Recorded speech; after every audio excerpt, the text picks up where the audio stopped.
여러분 안녕하십니까? 백만개미 한세구입니다. 4월 19일 수요일 시장 정리하겠습니다. 아침에 끝난 뉴욕 시장은 서로 상반되는, 그러니까 여는 총재들의 금리 인상은 최소한 한 번은 더 남았다 하는 이제 그런 발언과 함께 또 골드만삭스를 제외하고는 대체적으로 대형은행들의 실적이 잘 나왔어요. 이게 서로 이제 엉키면서 보합권에 마감을 했습니다. 그래서 팩트셋의 자료에 의하면 지난주까지 실적이 발표된 S&P 500 기업 중에서 90%가 어닝 서프라이즈라고 그래요. 또 반면에 미국 금리가 다음 달에 25bp 인상 가능성에 대해서는 80%가 그 정도 가능하다 이렇게 되니까 서로 이제 다른 의미의 재료가 이렇게 혼재되면서 시장이 이렇다 할 방향성을 찾지 못하고 있습니다. 우리 시장도 마찬가지인데요. 코스피 같은 경우에 약보합권에 출발을 오늘 했습니다. 그래서 제한된 상승과 하락을 이제 계속해서 거듭해 가다가 오후 들면서 외국인들이 좀 빠르게 매수 쪽으로 이렇게 좀 방향을 틀어서 이렇게 좀 축소시키고 기관들도 좀 강하게 매수를 하면서 한때는 이제 좀 시장이 좀 살아나는가 이랬었어요. 그렇지만 의미 있는 상승세를 끝까지 지켜내지 못했다. 그래서 이제 마지막에 동시효과에 기관은 오히려 큰 폭으로 물건을 내다 파는 그런 모습을 한 1,000억은 안 되지만 700~800억 이렇게 매도를 하는 그런 모습을 보였고, 오히려 이제 외국인들이 그거를 받아가는 그런 모습을 보였습니다. 그래서 오늘 코스피 시장에서 외국인들은 193억을 순매도했고요. 굉장히 규모가 축소됐죠. 그 다음에 기관은 451억을 순매수했고 개인은 371억을 순매도하면서 끝냈습니다. 그래서 오늘 지수는 2575.08포인트, 그러니까 무늬만 오른 거죠. 0.16% 올랐으니까 무늬만 오른 겁니다. 그 다음에 이제 코스닥도 마찬가지 거의 비슷해요.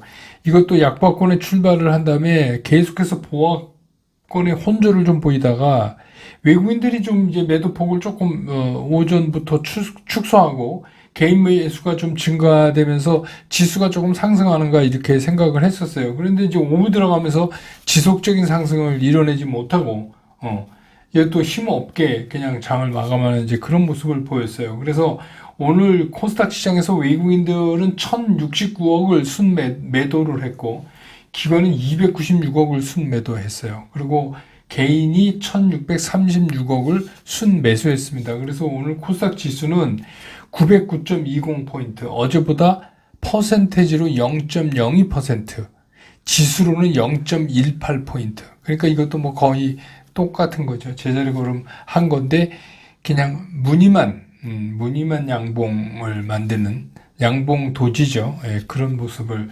나타내면서 오늘 시장을 마감했습니다. 그래서 기술적으로 보면 이제 코스피는 그동안에 음봉, 양봉 이렇게 막 이제 이어가는데 오늘도 이제 그거죠. 그러니까 하루씩 겹쳐지면서 그러면서 이제 결국 이게 횡보인데, 그런데 그나마 5인 이동 평균선을 어떻게 해서든지 지금 이제 지켜나가고 있다. 그래서 횡보해서 추진력은 많이 떨어졌지만 아직 기조를 무너뜨린 것은 아니다. 이렇게 이제 볼 수 있고, 코스닥은 4거래일 만에 어제 이제 음봉이 됐잖아요. 그래서 제가 패턴을 말씀드렸죠. 양봉 3일 나오고 음봉 나오고 또 그랬는데 오늘 이제 음봉이 나오면 좀 어렵겠다 이렇게 생각을 했는데 오늘 그래도 양봉이에요. 물론 도지지만 도지라서 별로 이렇게 썩 내키는 그런 모습은 아니지만 그렇다고 해서 기조가 깨졌다 이렇게 볼 수도 없는 그런 이제 묘한 상황이 있다 이렇게 보여집니다. 환율은 오늘 서울 외환시장에서 달러당 1,325원 70전에 끝나서 7원 10전이 오르면서 끝났습니다. 시가총액 상위 보면 오늘은 되게 그 장이 표류하니까 뭐 그 대대적인 매매가 있지도 않았어요. 그래서 외국인들이 이렇게 얼핏 보니까 이제 그 삼성전자를 692억 정도 순매수했고, 그 다음에 LG화학을 1170억을 순매도했어요. LG화학을 많이 팔았죠. 오늘 이제 규모를. 그 다음에 포스코홀딩스도 599억을 순매도했고, 기아도 109억이나 팔았습니다. 그리고 포스코 POM도 190억을 순매도했고, 기관도 포스코 POM을 527억 순매도했고, 그래서 오늘 이제 외국인 기관이 동시에 산 거는 현대차, 외국인이 64억, 기관이 74억 순매수. 기아는 외국인이 109억을 파는 거에 비해서 기관이 274억을 순매수를 했어요. 그래서 뭐 SK 하이닉스도 기관은 159억 샀지만 외국인은 또 팔았고, LG화학도 기관은 91억을 순매수했지만 아까 말씀드린 대로 외국인은 1170억이나 팔았습니다. 포스코홀딩스는 외국인은 599억, 기관은 212억을 순매도했고 개인만이 839억을 순매수했습니다. 포스코 POM도 외국인 기관 다 팔고 개인만 598억 순매수를 했어요. 포스코 POM은 오늘 8% 이상 상승을 했죠. 그 다음에 이제 코스닥으로 넘어가서 에코프로비엠 같은 경우는 외국인이 205억을 샀고 기관이 84억을 팔았고 개인도 49억을 순매도했습니다. 에코프로는 오늘 많이 팔았어요. 외국인이 1191억을 팔았고 개인은 1250억을 순매수했습니다. 그 다음에 이제 LNF가 외국인 기관이 동시에 산 건데, 외국인이 137억을 순매수했고, 기관은 212억을 순매수했고, 오히려 개인이 374억을 팔았습니다. 이게 이제 오늘 시가총액에서 두드러지게 움직인 그런 것들이었습니다. 그 다음에 오늘 이제 섹터별로 보면 뭐 전체적인 시장이 이러니까 아시겠지만 이슈가 굉장히 단기성 이슈들이 많아요. 그래서 이제 뭐 첫 번째는 이제 희귀금속 희토류, 이거는 요새 계속해서 얘기 나오는데, 오늘은 이제 뭐 정부가 중국의 그 자원 부귀에 대비한 전략을 심의하고 의결했다 그랬는데, 글쎄 이게 뭐 심의 의결을 한다고 될 일이 아닌 것 같은데, 그렇죠? 희토류는 상당히 우리 좀 고생할 것 같아요. 그래서 뭐 희토류에 대한 국제 표준화 전략을 마련하고 뭐 재활용 표준 3종도 추진하고 독립적인 국내 선순환 공급망을 마련하기 위해서 뭐 작업을 할 예정이다 뭐 이랬는데, 하여튼 뭐 아무것도 안 하는 것보다는 낫지만 이게 희토류가 정말 희귀 금속이기 때문에 이게 우리가 뭐 좀 대책 세운다 그래서 중국이 그걸 무기를 들고 나왔을 때 방법이 잘 떠오르지 않는 이제 그런 부분이기도 해요. 그래서 이제 오늘 희토류 쪽이 좀 올랐고, 그 다음에 이제 2차 전지 장비 관련된 것들인데, 이게 이제 여러분 아시지만 이제 우리가 새만금 쪽에 2028년까지 총 1조 2천억 원을 투자해서 이 공장을 2차 전지 이제 공장을 만든다고 했고, 또 테슬라가 파우치 배터리에 대한 R&D 그쪽에 한국산 장비 도입을 한다 뭐 이런 얘기가 이제 보도됐었잖아요. 그래서 이번 달 내로 국내 업체를 방문해서 개발 장비에 대한 검수에 들어간다. 뭐 그런 거 때문에 이제 오늘 2차 전지 중에서 이제 장비 쪽이 좀 움직였고, 그 다음에 이제 하나는 이제 구리입니다. 구리. 이거는 17일 날, 지난 17일 날 구리 선물이 거의 9,000달러에 육박한 8,964달러를 넘었어요. 톤당. 그래서 이제 이게 곧 톤당 $10,000를 넘어갈 거다, 이제 이런 전망도 지금 나오고 있거든요. 그래서, 그리고 이제 구리 재고가 5만 톤 수준인데 이게 이제 18년 만에 최저 수준이다. 그러면서 이제 문제는 뭐냐면 이 구리가 신규 채굴이 상당히 이제 좀 어렵게 생겼어요. 그러니까 왜 세계 2위 생산국이 페루인데, 그게 페루가 이제 올 들어서 공급 차질만 전년 대비 한 20% 정도 줄은 것 같아요. 물론 이제 정치적인 혼란 이런 것도 있고, 이제 채굴을 해서 돈을 얻는 그런 게 자꾸 자꾸 수익성이 떨어진다고 그래요. 그게 왜 그러냐면 이제 품질 악화, 또 이게 이제 물 같은 거를 많이 활용하는데, 채굴 할 때 물 부족 뭐 이런 것도 같이 들어있다 그래요. 그래서 이게 이제 지속적으로 앞으로 몇 년 동안 수급이 좀 안 맞을 거다. 그리고 이제 중국의 리오프닝 뭐 기대 이런 것도 있고 이러니까, 그래서 결국은 구리는 수요가 공급보다 훨씬 위에 있을 거다. 그래서 뭐 전선 같은 거는 특히 이제 구리가 중요하니까 구리 가격이 상승하면 매출도 늘어날 거다. 이래서 이제 전선주들도 오늘 좀 움직이고, 또 우리 뭐 백만개매에선 제가 이제 이것도 연말 뭐 이렇게 해서 말씀드렸던 풍산도 오늘 또 좀 끝에 밀리긴 했지만 5% 이상 오르는, 이거는 제가 이제 단기적인 것보다 손주 사주는 주식이라고 제가 말씀을 드린 적이 있을 거예요. 예, 그래서 이것도 이제 가지고 계신 분 꼭 꽤 계신 것 같은데, 이분들은 오늘 뭐 하여튼 굴이 올라서, 예. 그 다음에 이제 또 하나는 이제 주정입니다. 주정. 술 만드는 주정. 이게 이제 20년 만에 최대폭으로 인상돼. 요새는 뭐 하도 이것저것 인상하니까. 그래서 이제 주정값이 어제부터 평균 9.8% 많잖아요. 작년에도 올렸는데. 그러니까 2년 연속 지금 상승해서 우리가 이제 마시는 소주값도 오르게 생겼어요. 그렇게 되면. 이게 이제 원재료가 우리가 이제 알고 있는, 예전에는 이게 고구마를 했는데 요즘은 이제 다 돼지감자 분말이죠. 타피오카. 이게 이제 동남아에서 많이, 특히 이제 타일랜드 뭐 그런 쪽에서 많이 나죠. 타일랜드, 캄보디아, 베트남. 이쪽에 이 가격이 상당히 올랐다 그래요. 지금 뭔들 안 오르겠어요. 그런데다가 여러분 아시지만 이 주정을 만들기 위해서는 에너지가 많이 들어갑니다. 예, 에너지가 많이 들어가요. 그러니까 이거를 끓여서 올려서 또 냉각해서 증류해서 떨어뜨려서 뭐 이거를 그러니까 데웠다 식혔다 막 해야 되니까 에너지 값이 올라가니까 이제 이것 값도 이제 당연히 그렇게 되죠. 그리고 오늘 이제 또 뭐 페인트도 또 그런 이유로 좀 오르고 뭐 그렇게 됐습니다.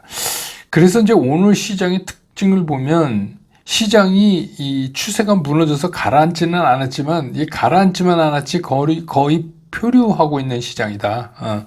그래서 뭐 주도주도 숨고르기 들어갔고, 그거에 이어서 후속적으로 대형 이슈가 시장에 나타나진 않고, 또 시장에서도 낙관론과 비관론이 서로 팽팽하게 맞서면서 그게 이제 긴장감을 높이고 있는 그런 이제 상태다. 이렇게 정리해 볼 수 있겠습니다.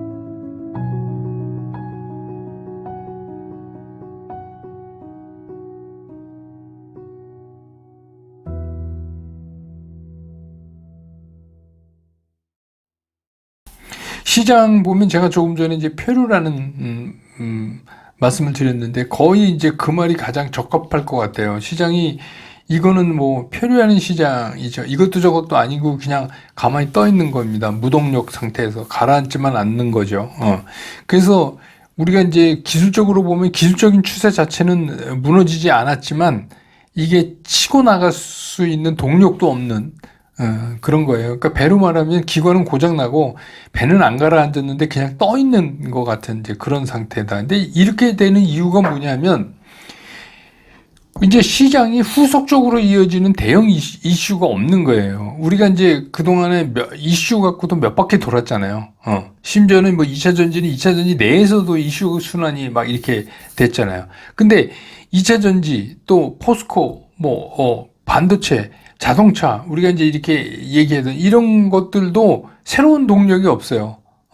반도체도 뭐 삼성전자 감산 이래서 뭐 하루 이틀 그러다 그것도 뭐 전혀 먹히지 않고, 그래서 뭐 그게 뭐 반도체 업황의 바닥을 빨리 끌어오느냐 그것도 아니고 또 빨리 끌어온다 그래서 그게 그 후에 반도체가 그럼 폭발적으로 나가냐 그것도 아니고 그런 문제도 있고 자동차 역시 그렇고 그다음에 이제 지금 그나마 부분적으로라도 목숨줄 붙어 있는 게 포스코 쪽하고 2차전지 쪽인데 이거는 이제 서로 치고받고 뭐 오르네 뭐 틀리네 뭐 이러고선 뭐 상당히 팽팽한 사이인 겁니다. 과거보다는 지난번 이제 그 리포트 사건 이후로는 상당히 이제 힘이 빠져 있는 게 사실이에요. 그러니까 전부 새로운 동력을 찾고 있는데 시장에 동력이 없어요. 전부 일회성, 뭐 인상했다 그러면 이제 하루 이틀 반짝하고 그냥 끝나는 뭐 그런 것들. 그러니까 이건 오히려 팔게 하는 이슈지 이게 사게 하는 이슈가 아니잖아요. 그 다음에 이제 두 번째는 시장에 대한 서로 엇갈린 생각들을 가지고 있는 거예요. 이런 전망들이 점점 극을 달려서 이게 이제 충돌을 계속하고 있어요. 그래서 이제 나타나는 현상이 대차 잔고가 증가. 그러니까 공매도가 한쪽에서 계속 늘어나면서 한쪽에서는 신용이 계속 늘어나요.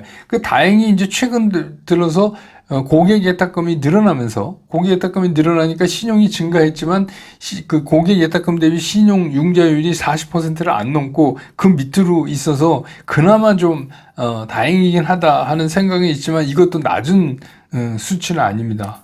그러니까 이 서로 그 반대에 있는 그 어떤 전망도 누구도 우위를 점하지 못하고선 그냥 이렇게 하루하루를 그냥 이어가는 그런 이제 모습을 시장이 보이고 있어요.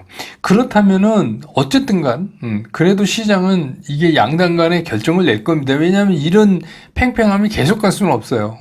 그러니까 멀지 않은 미래에 그러니까 멀지 않은 시기에 미래라고 하면 너무 먼 것 같으니까 in near future 그러니까 그럴 거란 말이에요. 이게 꼭 그런 일이 이제 시장에선 벌어진단 말이에요.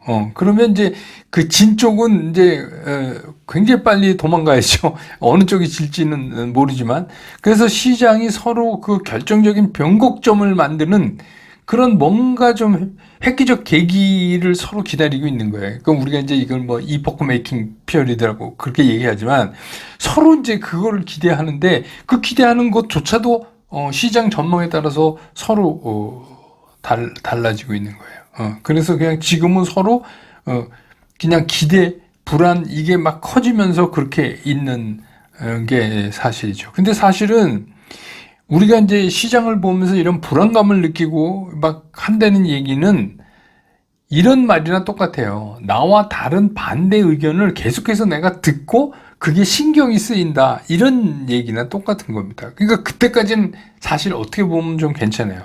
근데 이제 이게 어떤 순간 불안함이 확신으로 바뀌어요. 아니다.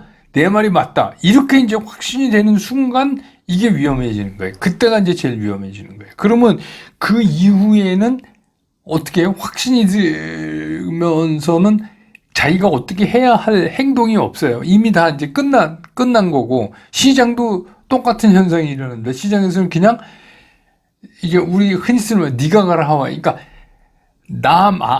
아닌 다른 바보를 찾는 거예요.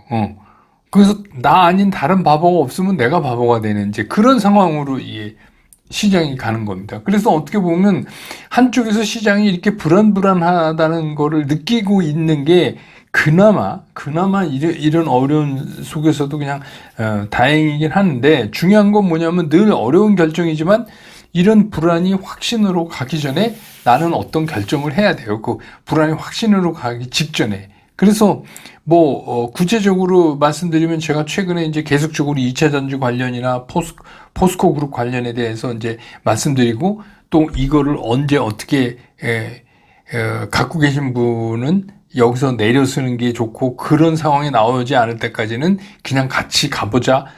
그래서 뭐 이거를 이제 얘기하는데 우리가 지금 말씀드린 것처럼 뭐 불안이 확신으로 해서 어쩌고 뭐 이렇게 해서 느낌으로 이걸 결정짓기는 상당히 어려워요. 느낌은.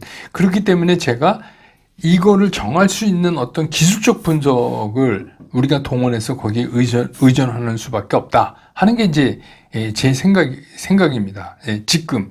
그래서 제가 이제 최근에 백만개미 채널에 좀 많은 분들이 오셨는데, 그 분들 중에서, 아니, 난 이게 뭔 소리 하는지 모르겠다. 이게 당연한 거죠. 왜냐하면 지금 들으니까 이게 무슨 소리인지 모르시는데, 이제 그런 댓글 다시기 전에, 그러니까 저 이제 뭐 개인 공격성 말고 진짜 몰라서 그러시는 분들 계신 것 같아요.